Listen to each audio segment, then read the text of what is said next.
Hi, I'm Damon Fairless.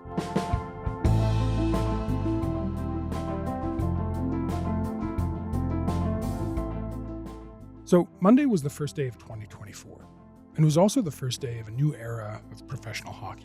Here it is, Daniela. The past, present, and future of women's hockey meet right here, the inaugural puck drop. Blair Turnbull, Alex Carpenter, face off. It'll be New York that gets first possession. That puck drop at Toronto's Mattamy Athletic Centre on New Year's Day was the first for the brand new Professional Women's Hockey League, the PWHL. I know this is the birth of women's professional hockey that are going to make it. We have the best players in the world, which is really important. I mean, I am so excited. For now, there are 6 teams, like the NHL when it first launched in 1942. Even the jerseys, well, they look a bit like throwbacks. No logos, no team names, just the names of the cities the teams are from. And both the players and the folks behind the new league are optimistic the PWHL will succeed where other women's hockey leagues have failed. Haley Salvian covers women's hockey for The Athletic, and she's here to tell us about the new league, the excitement, the optimism, and the challenges that lie ahead.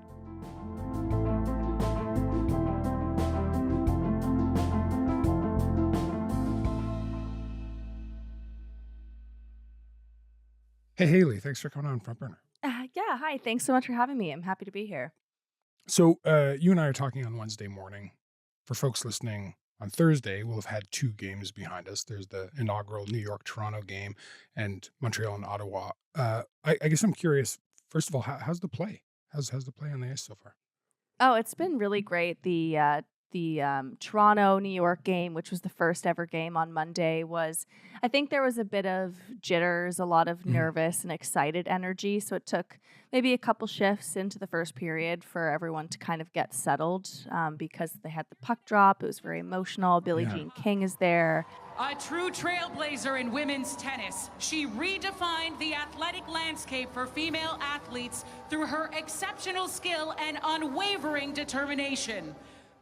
That game specifically was really physical. I know that was a really important thing for the league and the players, was to have a rule book and referees that allow players to have a little bit more contact, get a little bit of spice back in the game. So that was it was a pleasant surprise and really welcomed by a lot of the players. Alex Carpenter from the New York team said after the game, she's like, that's exactly how we want to play. That's how we want the game called. So lots more physicality, which was great. In the second game between Montreal and Ottawa, it was great. I mean, they set a record for attendance in the Ottawa game, over 8,000 fans there. So the atmosphere was unbelievable. And the gameplay, it was really fast. There was a ton of skill. Obviously, you have Marie-Philippe Poulin on the Montreal team, best player in the world. And the goal that Haley Skamura scored to score the first ever goal for the Ottawa franchise. The point, bringing that into the middle.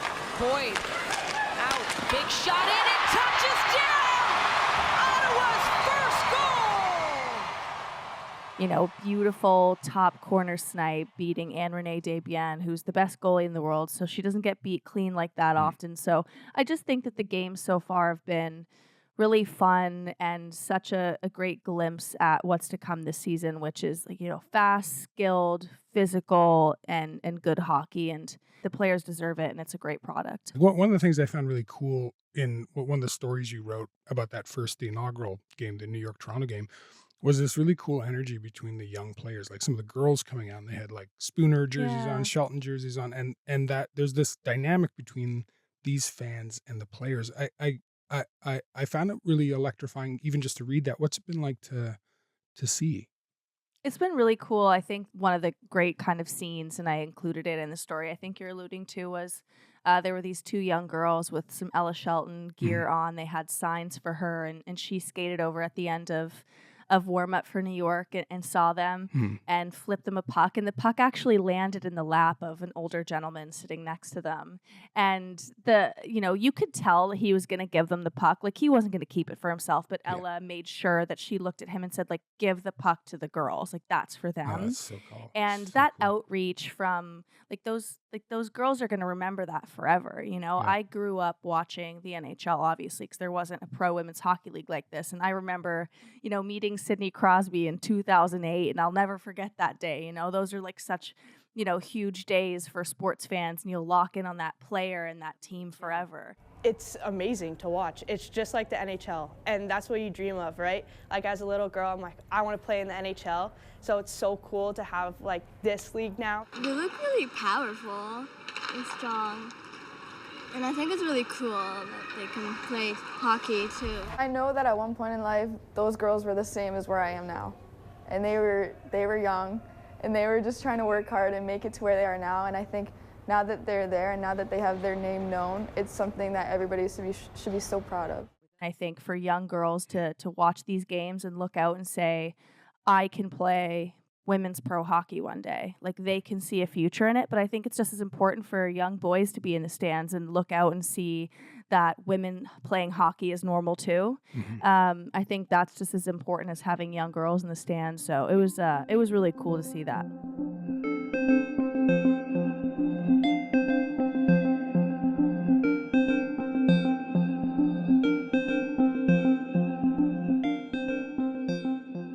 So right now there's 6 teams. There's Toronto, Montreal, Ottawa, New York, Boston, and Minnesota. They're all owned by one guy, Mark Walter. Can you tell me a bit about him and the way the league's run? Yeah, so Mark Walter is the billionaire owner of the Los Angeles Dodgers. He and his wife, Kimbra, are the sole owners, which is, I guess you could say, unique if you're looking at the NHL as an example, because there's 32 different owners or different ownership groups, and Gary Bettman's the commissioner, and this league is set up a little bit differently. But they believe this is what this league needs in the early days, which is one owner with deep pockets. I think his valuation on Forbes right now is $5.9 billion. I mean, he just signed Shohei Ohtani to a $700 million contract. These are people with very deep pockets, and they're willing to invest in not just a Major League Baseball star, but women's hockey. And the single entity ownership structure is essentially going to allow every team in the league to have, equal investment, equal opportunity. Everyone's on the same playing field when it comes to their resources and investment from their owner, because everyone's owner is Mark Walter. And I think that's something in the early days that's really going to help. So we're seeing, I think, a smart businessman get in on the ground floor of women's hockey, and he's making the investment, and he's probably going to be better for it when you look at how everything's growing in women's sport right now. And is the sense from the players that they'll be better for it too? Like I'm curious about the vibe. You mentioned, there were jitters on that first game, which is to be expected, but also just like generally speaking, looking forward into the future, coming from a past that, as we'll talk about, has been a little shaky. But like, how are they feeling about the formation of the league? Oh, I think they're feeling pretty good. I know it was, bittersweet at the beginning because the Premier Hockey Federation was purchased and ceased operations in the summer. So there were a lot of players who'd signed, big contracts to play in that league. And then the league folds, and there was a lot of uncertainty, and a lot of players ended up, losing their jobs. And, some of them are making less money to play hockey than they thought they were going to be. Others just aren't playing hockey this year anymore. So it's bittersweet when you look at the constriction of the workforce that has happened because of the dissolution of the Premier Hockey Federation. But in terms of the professionalism, the resources, the investment, the infrastructure, like this league has things that we've never seen before in women's hockey, and players know that, and players are happy about that. I spoke to a player who played in the PHF last year, and she said that every year it was improving and getting better in terms of professionalism, but at the end of the day, they just didn't have enough money to make it as good as college, essentially.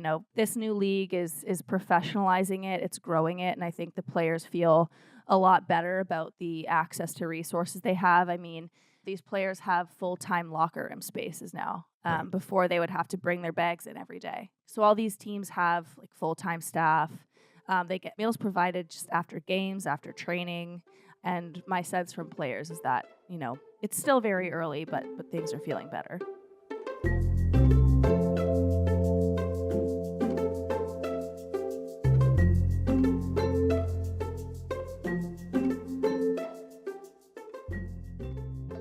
You mentioned things like, meals and accommodations, which seems reasonable. Yeah, But can you yeah, kind you of would give me a think sense so. of why the collective bargaining agreement is so important to the players?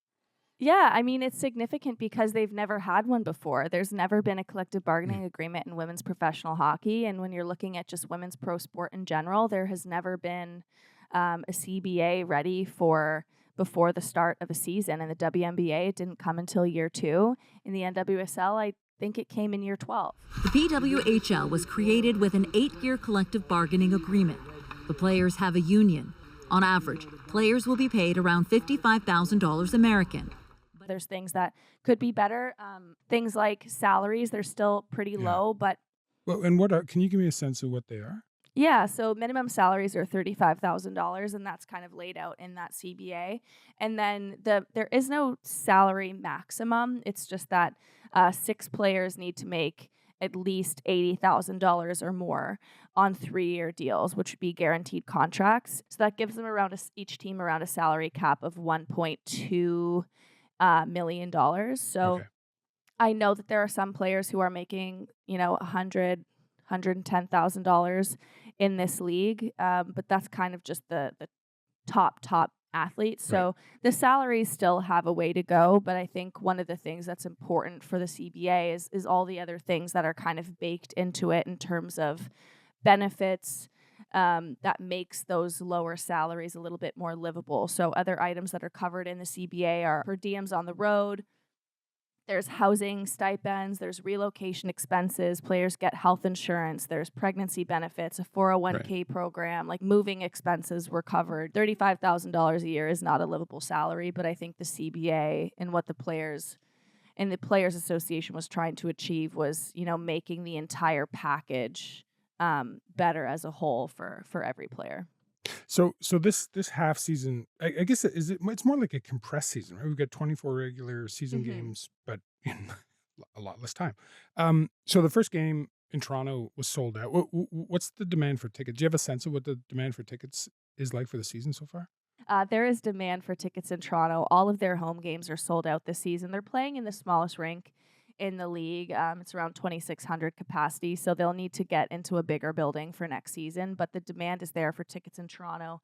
The Ottawa team, they've sold out their first few games. So far, the demand is there. I mean, merch is sold out. The merch lines at the game in Toronto and at the game in Ottawa yesterday were very, very long. It's, like people trying to get Taylor Swift merch or something at the Eras Tour. So lines were very long, takes hours to get a jersey in the arena. So I think the demand has been there for sure, which has been cool to see.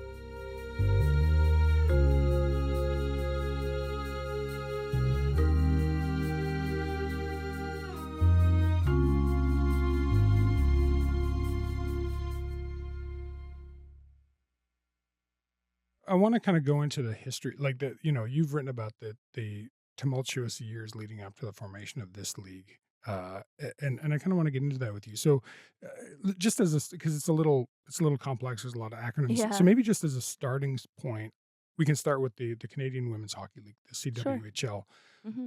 What were the challenges with getting that league off the ground, running that league? So the Canadian Women's Hockey League, I know the big exhale because there's just so much here. The Canadian Women's Hockey League was, truly and technically not a professional hockey league. It was formed in 2007 by a group of athletes who were looking for a place to play.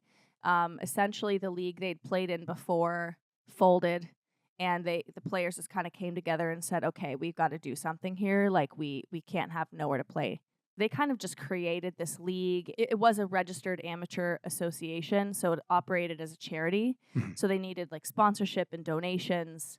So players didn't receive a salary, paid for their own gear, in some years had to pay to play to get all the operating costs off the ground. There were some small bonuses paid to the best players, but like nobody made a living playing in the Canadian Women's Hockey League. And that was the biggest problem, is they just weren't paid. And their kind of whole model was essentially to get taken over by the NHL. I spoke to Brenda Andress. She was the first and longtime commissioner of that league, and she pitched the idea to Gary Bettman of, a WNBA type women's hockey league where the NHL takes it over. They're under their umbrella, and that was the bottom line, was they wanted to be the WNHL one day.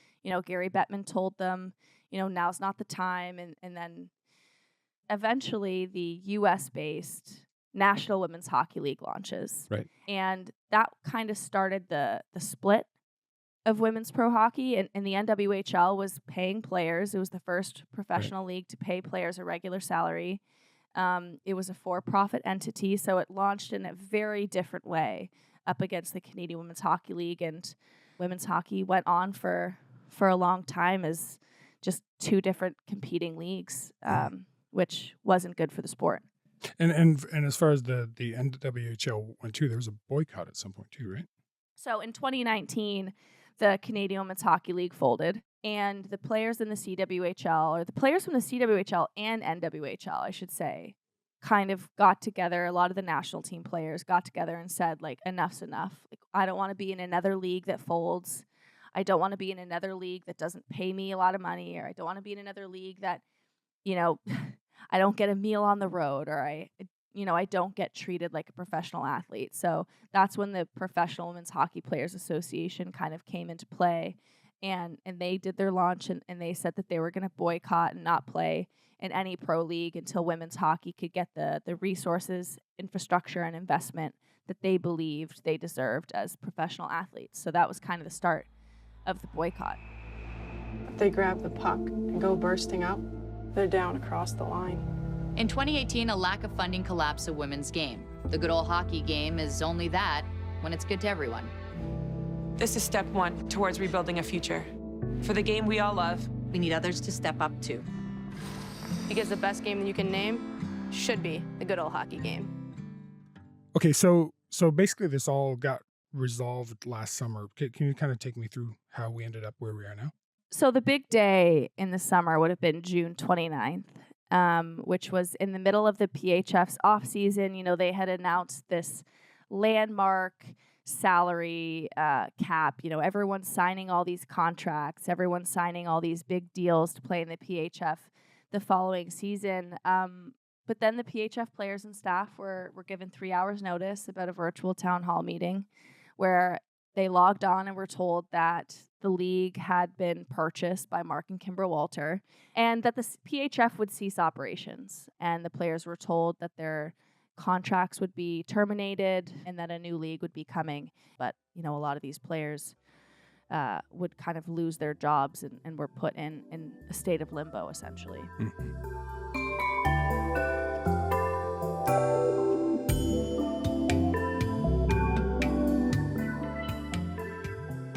Okay, so once the league came together, it came together like really quickly.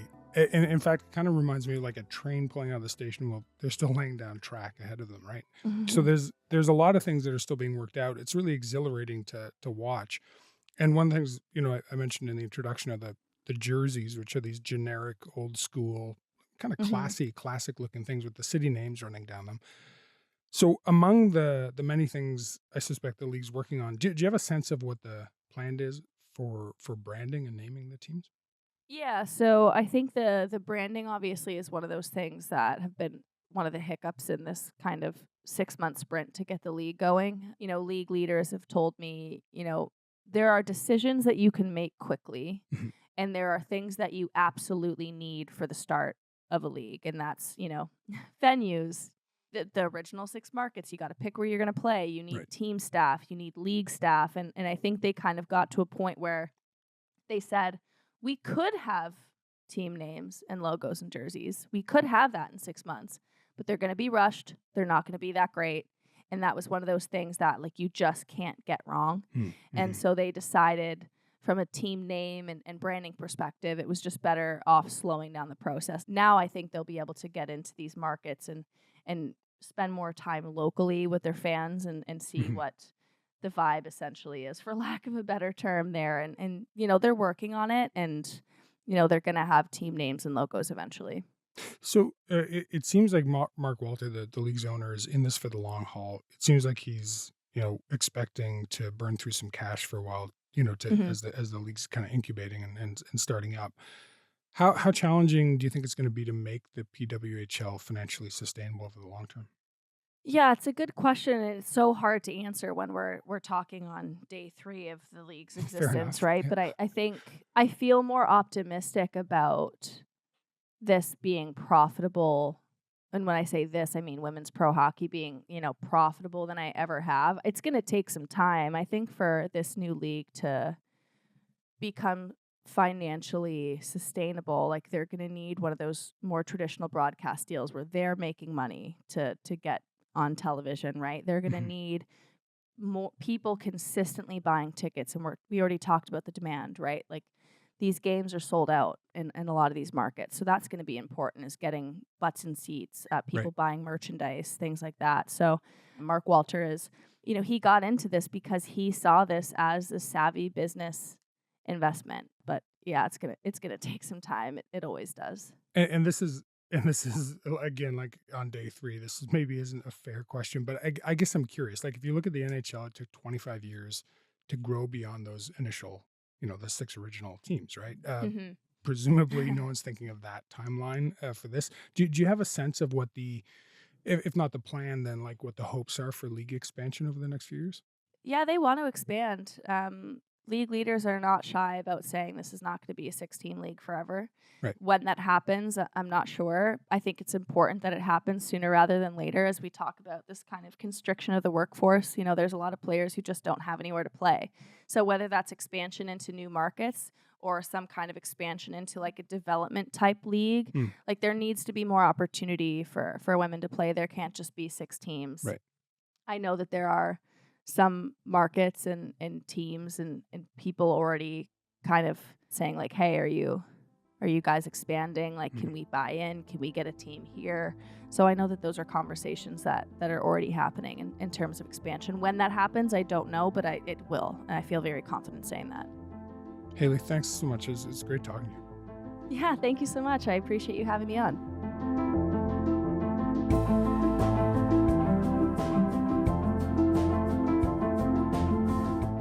All right, that's it for today. I'm Damon Fairless. Thanks for listening to Front Burner.